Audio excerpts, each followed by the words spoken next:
Crime stories have a unique ability to captivate us, shedding light on the darkest corners of human behavior. One such chilling tale that still sends shivers down the spines of many is the story of two men, Lawrence Bittaker and Roy Norris, famous Toolbox Killers.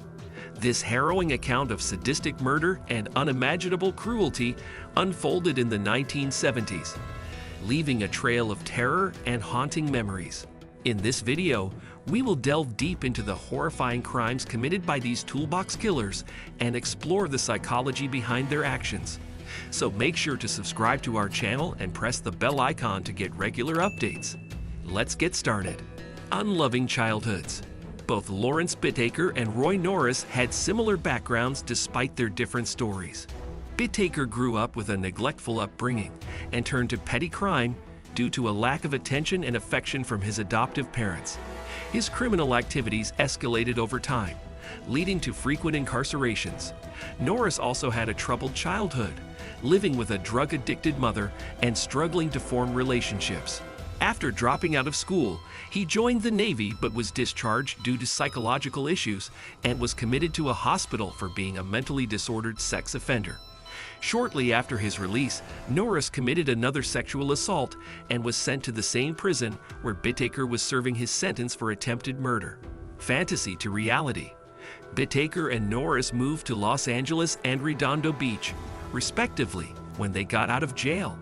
They carefully got ready by buying a van with no windows and putting a bed, a cooler, and tools in it. They called it Murder Mac.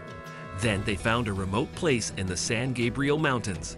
To get there, they changed the padlock on an old fire road. From February to June 1979, they did practice runs by picking up hitchhiker women along the Pacific Coast Highway and letting them go without hurting them. The women had no idea how close they came to being hurt or killed.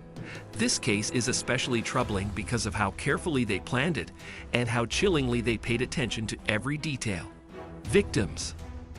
In late June, Bittaker and Norris targeted Lucinda Schaefer, a 16-year-old girl who caught their attention.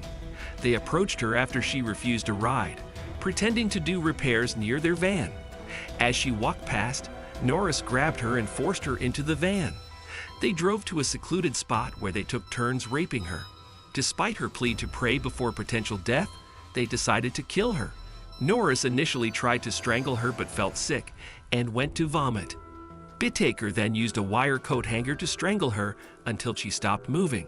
They disposed of her body in a canyon, remarking that it was more difficult than they anticipated. Throughout the ordeal, Cindy remained composed and accepting, showing no resistance or tears, and they denied her request to pray. In their pursuit of a new victim, Norris and Bittaker targeted 18-year-old Andrea Hall, who was hitchhiking to Redondo Beach. Despite another car picking her up first, the duo followed closely. Norris hid beneath the bed in their van, and when they offered Andrea a ride, she accepted. During the journey, Norris emerged and subdued her after a fierce struggle. Bound and gagged, she was taken to the mountains where both men raped her. Bittaker left Norris with the van briefly and returned with Polaroid photographs, including explicit ones.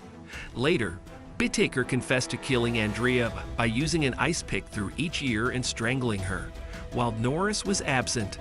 After 2 months of the second attack, Bittaker and Norris saw Jackie Gilliam and Leah Lamb sleeping at a bus stop near Hermosa Beach. They took the men up on their offer of a ride and some pot, but soon realized they were going in the wrong way. When the girls fought back, Norris put them down by knocking Leah out, but Lee woke up for a moment and tried to get away when the van stopped in traffic. Bittaker convinced onlookers that the girls were having a bad drug trip, so they were pushed back into the van. Once they were in the mountains, the focus turned to Jackie, who was repeatedly raped and tortured by Bittaker and Norris while they recorded the attack. Bittaker also took a picture of Leah.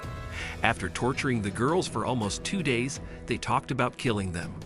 Norris suggested that Jackie die should quickly, but Bittaker said that they would die eventually anyway. Bittaker strangled Jackie after stabbing her through the ears with an ice pick. He strangled Leah after hammering her in the head. Scavengers threw their bodies into the canyon like Cindy Schaefer. Thank God these Toolbox Killers are dead now. Bittaker, at the age of 79, died of natural causes on death row in San Quentin State Prison on December 13, 2019, 4 decades after killing 5 young women. 2 months later, Norris, 72, died naturally in prison.